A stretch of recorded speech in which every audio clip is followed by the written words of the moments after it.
A very good evening to all.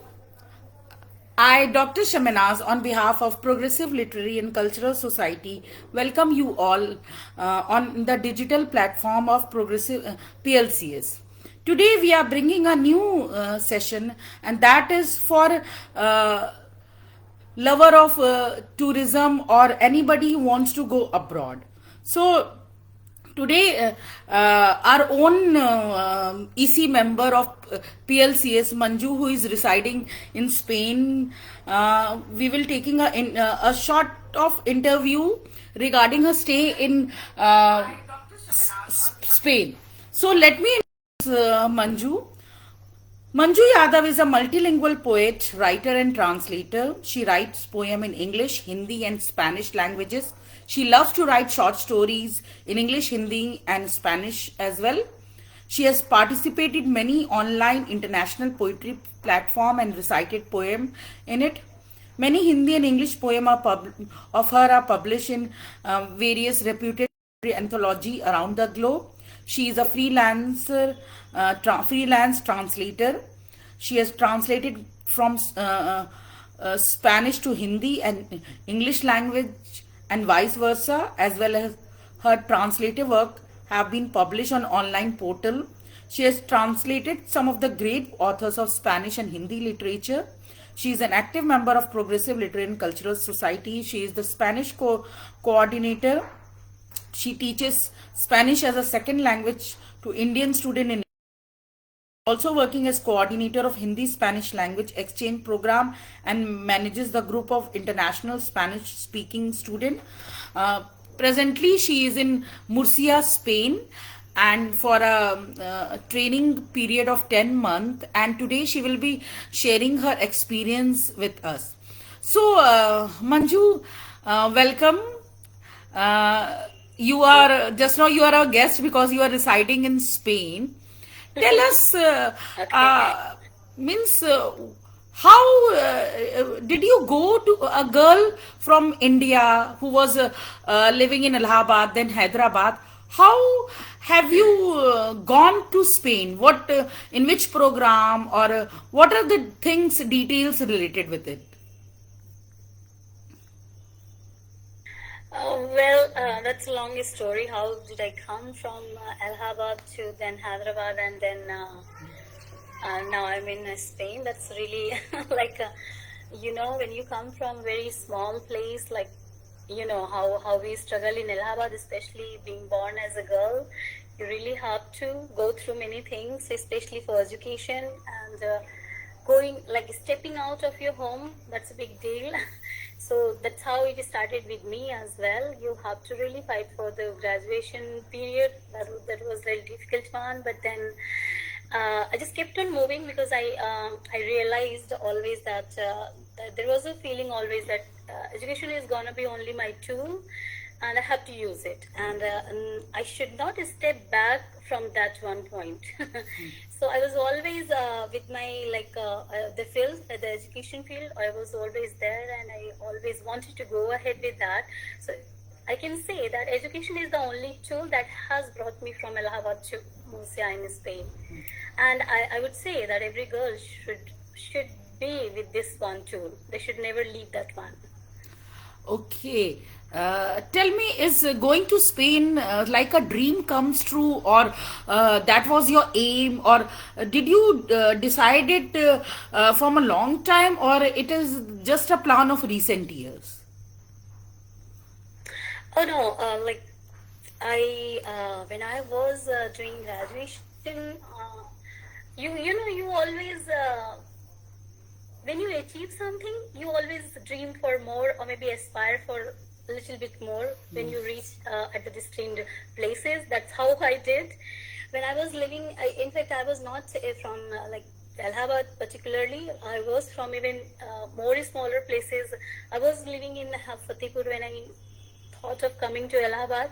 When I came to Allahabad, I was aspiring to go to Delhi. Then I went to Delhi, and somehow uh, I got married and I shifted to Hyderabad, and then There, I would say, like, my husband has played a very big role to introduce me to Spanish language, and I learned this language. And after doing this, I met my teachers. Like, she's a native speaker over here, and she's from very close place that I'm living right now.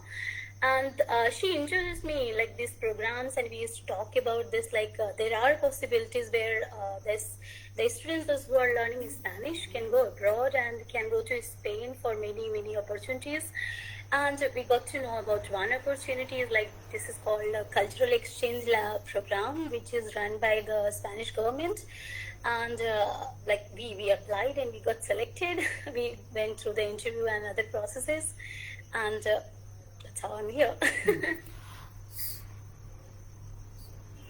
So, do you think that your life has changed by learning Spanish, or Oh, yes, of course.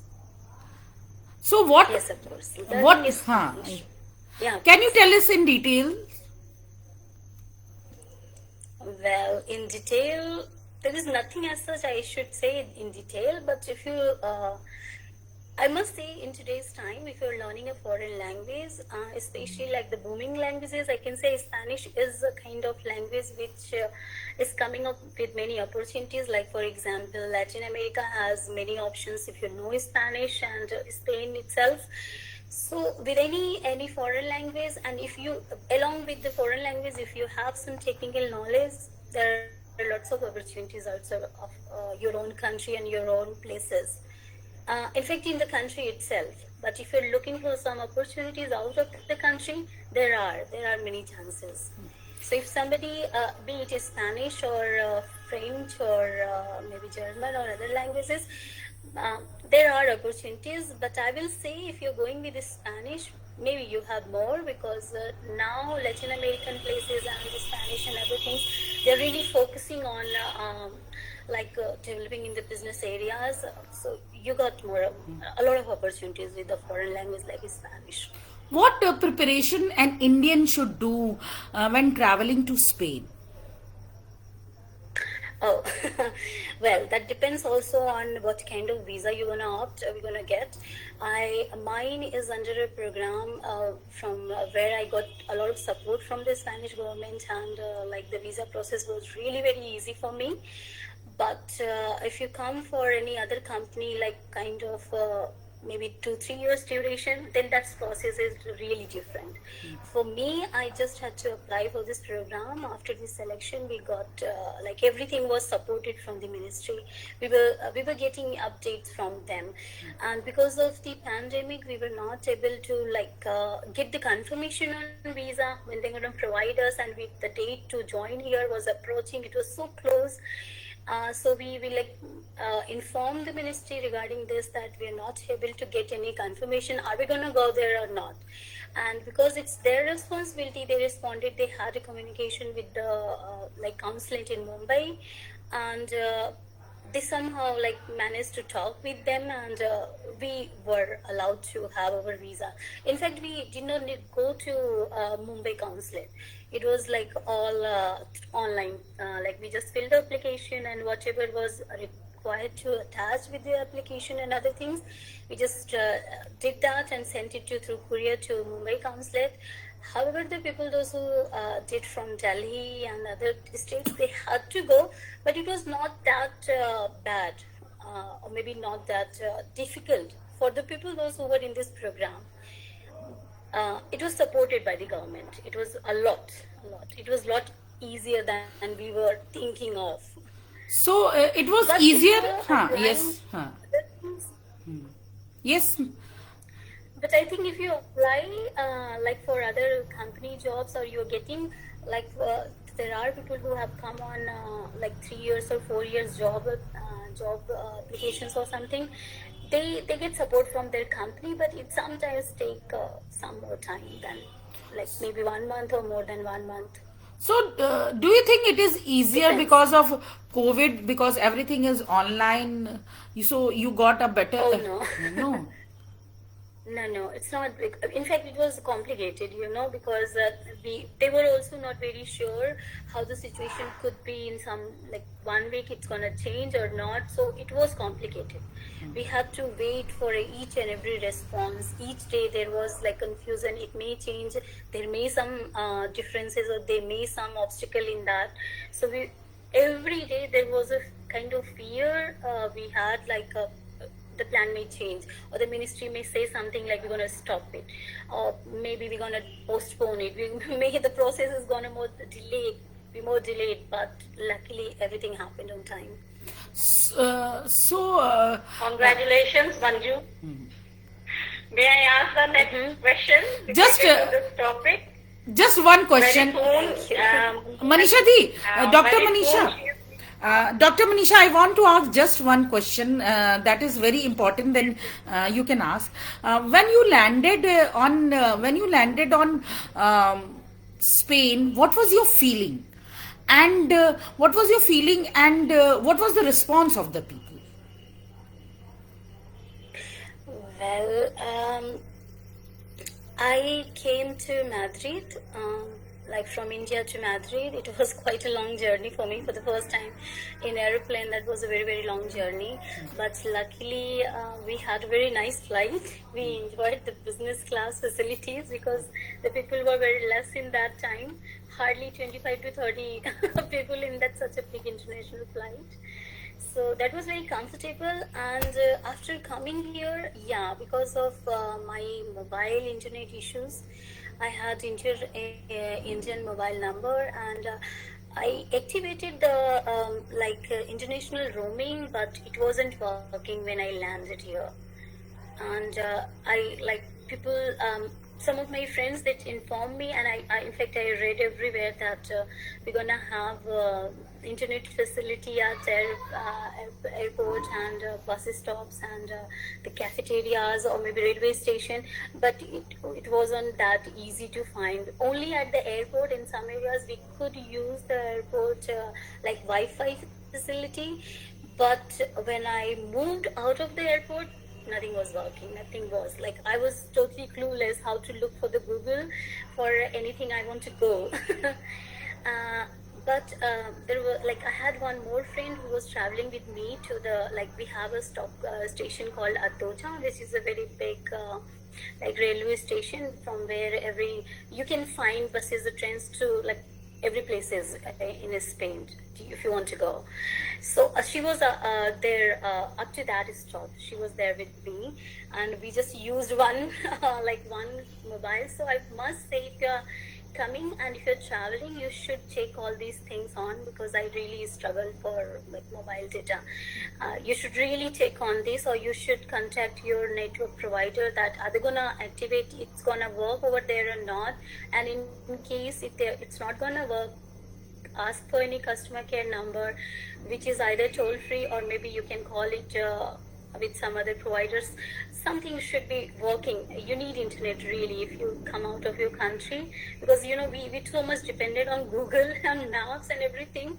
And when you come, like, even though they look, I had the maps, I had the like city map, and I had the like locations from here to there marked, but because the internet was not working, I was not able to find out anything. It was really very difficult to navigate.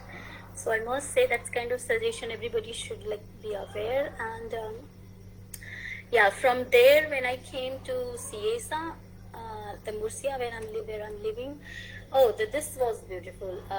My landlady was really very helpful. She came to pick me up.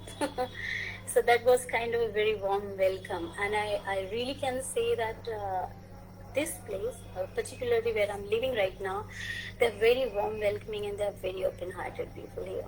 So I'm feeling quite very, like, you could say, comfortable. I'm really very happy that I'm in like amongst so beautiful people over here. They're really very nice, very generous. Dr. Manisha, proceed with your questions. Yes. Many people keep on dreaming for going to a foreign country, but Manju has achieved it very soon. So, do you think that the learning of the foreign language proved to be an advantage in fulfilling your dream?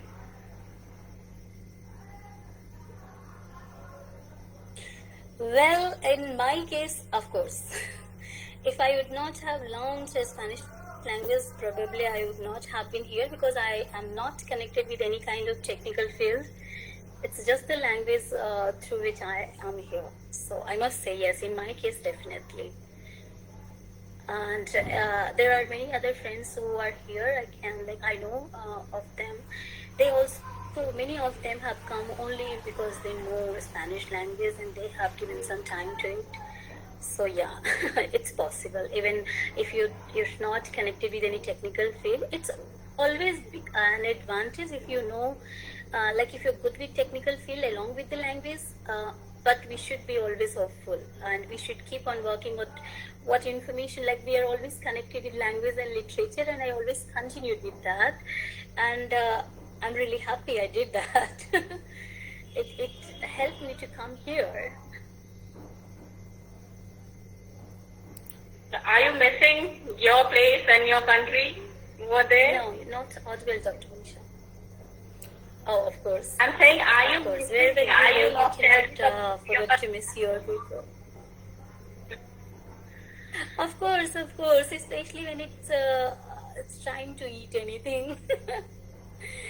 I'm missing the taste from India.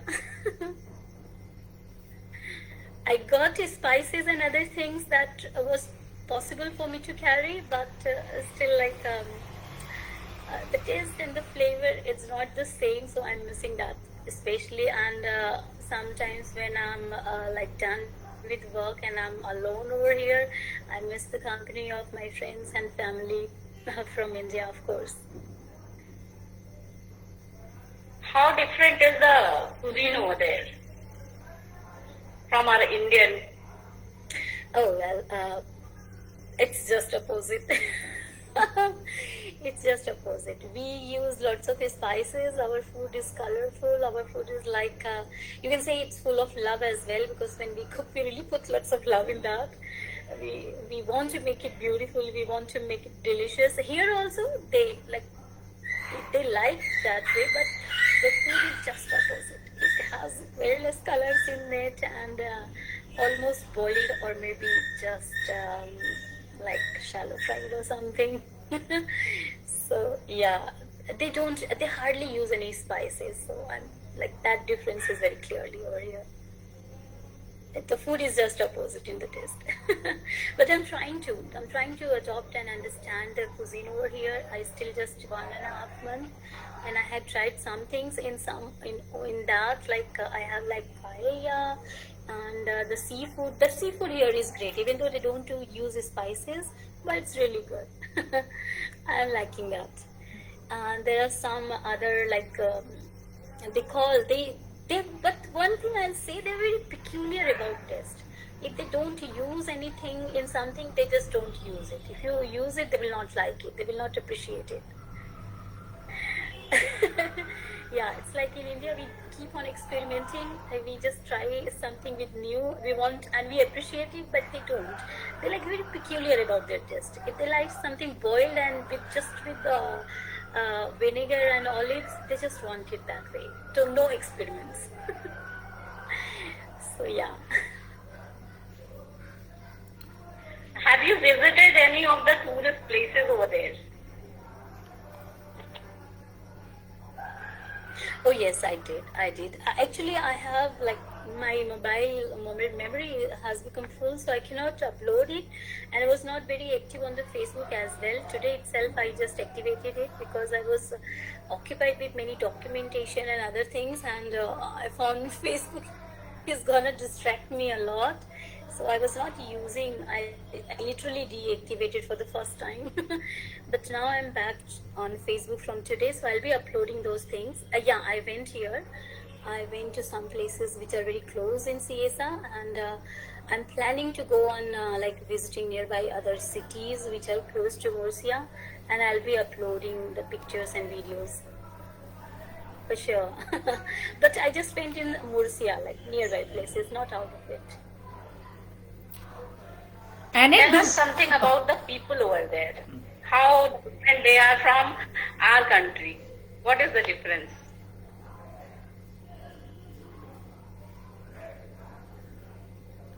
Manju, Manisha Dee is asking what is the difference Yes, between people maybe of I've heard. India and Spain? Oh, I thought she's asking. Well, I thought she's asking to Annette. I was just looking at her. Well, if I say it comes for relationship and friendship and anything, I think being human, everybody has one way of handling the relation. They want the comfort level, they want to be faithful, they want to be honest, and that's how the people are here as well. The stories that you listen, that they change their relationship very frequently, that's not true. No, it's not like that. They too have very long relations, and they're very faithful about it. They want to be it friendship, be it like husband wife relation, or maybe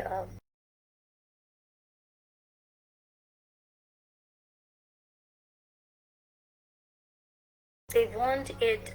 That's their another style of like taking it how they want.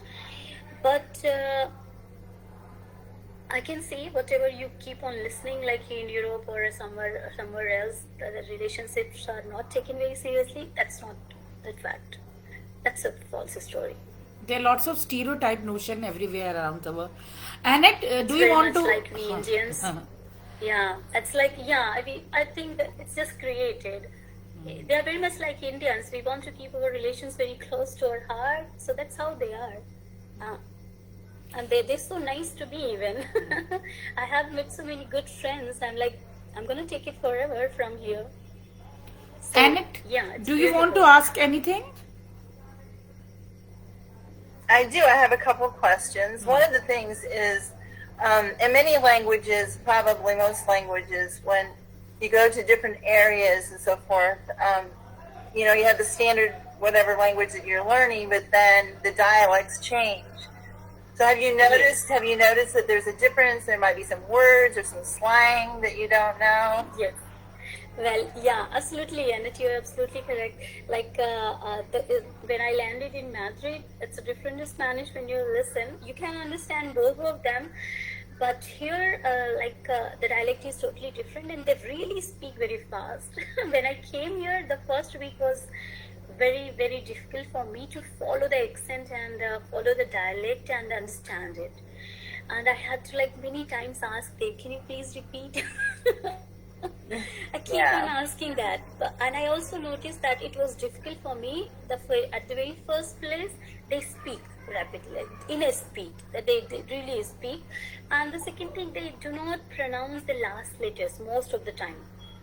Like for example, if it is buenas noches, they don't say nas, they say buena noche, and that also they say in a speed. So, yeah, they don't pronounce letter S, they don't pronounce letter D, and I'm still noticing what else they do not do. Because, like, we have been, if you learn a language, you learn the standard one, and when you really see the language in the use in the practical life, it goes with different dialects. Like, every language has that, and here also they have their own dialect and accent. I'm still following it. What else I can notice? So the other thing I want to know is since you've been there, and how long have you been there now? It's 1.5 months. I'm gonna complete. Yeah, I think I did complete that. So since you've been there, have you noticed that you have a lot of inspiration for your writing? Have you gained a lot of things that are inspiring you to write? And maybe about different things. Many stories. That's true. This whole town has a very big history. I'm gonna write about that. Kind of maybe a traveler completely based on that. This whole town has a very beautiful story about it.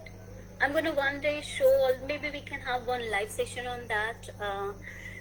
This town has a very this town is a historical place actually for two reasons.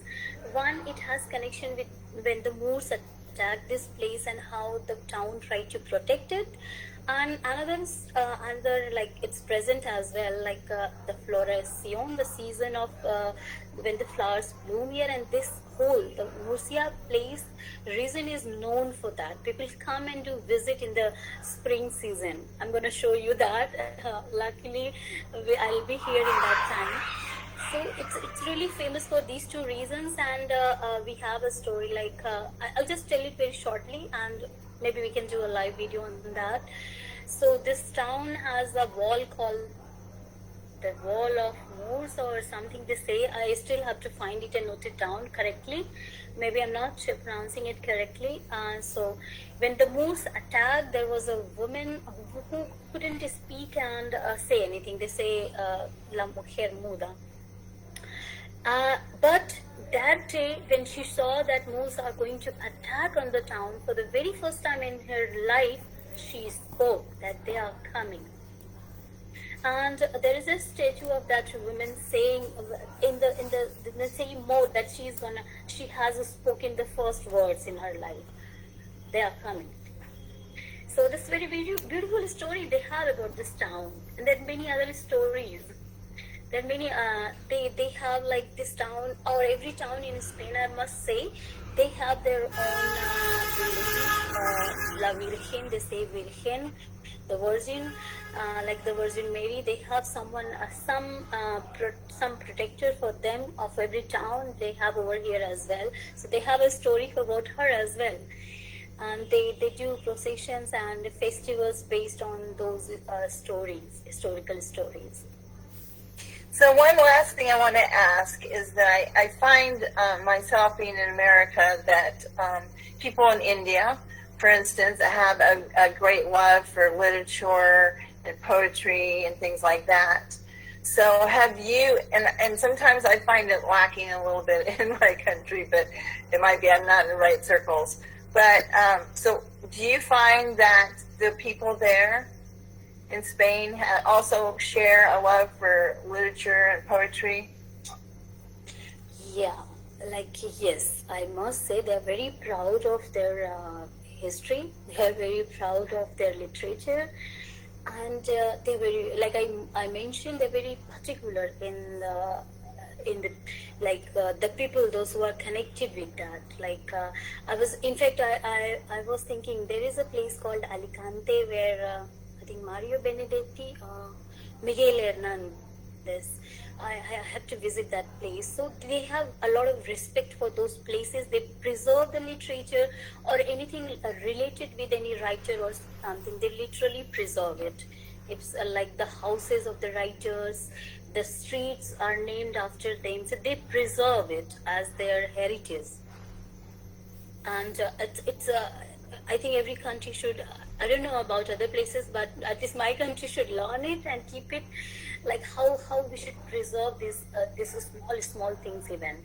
It's such a small town, but here we have a museum, a big library, and which has like lots of collection of the writers, the local writers that they had in this place, maybe any musician or any person connected with literature or culture. Yeah, and I think Ernest Hemingway used to go to Spain, I think, on vacation. Ernest Hemingway. Oh, of course. The sun also rises. Yeah, and you know what? I'm supposed to be related to Ernest Hemingway somehow. The My Old grandmother Man- had his genealogy. The Old Man and the Sea. My favorite. The Old Man and the Sea. Famous festival here, the bullfighting. Yeah, bullfighting. Yeah. So, well, thank you very much. That's very interesting and enlightening. Enjoy it. Yes. He got inspired by this whole like celebration, and he has written that after it. Dr. Manisha, you want to ask anything?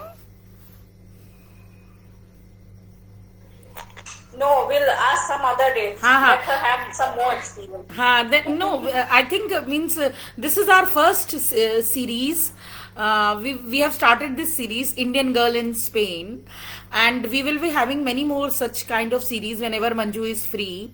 And in that, we can one day we can have a session on food. She can show us what kind of food she's eating there, and what is the difference between the food and Yeah. Maybe I can show you the whole town one day. even the whole town, or one town, like one place. And Olive Garden also, that you have shown and told me that olives are very famous in Murcia, Spain, and one day we can have a session about Olive Garden of Murcia, and even your schools and other detail historical places, and each and every detail. So we can do it one by one. For today, our session is over. So thank you everyone. Thank you for watching us. So this is something very exciting. This session was something very exciting, and it is something very different from our academic events. And we on PLCS, we as a PLCS team want to do all kinds of events related with art and culture. We believe in the promotion of art and culture, native literature, native culture of all the countries. And in this segment, we have started Indian Girl in Spain. Our own Manju, who is residing in Spain for a Spanish teachers program. We wish her all the best, very best, and hope she can get admission in PhD program also. And we can also visit Spain in future whenever till she is staying. So thank you everyone. Thank you Manju, Dr. Manisha and Annette. And we will be back again on 4th November with our event Coffee Time Poetry with Lucilla. It is 8 p.m. Indian time, so stay tuned and please watch our event. And thank you for your viewership. Thank you for your encouragement. Thank you everyone.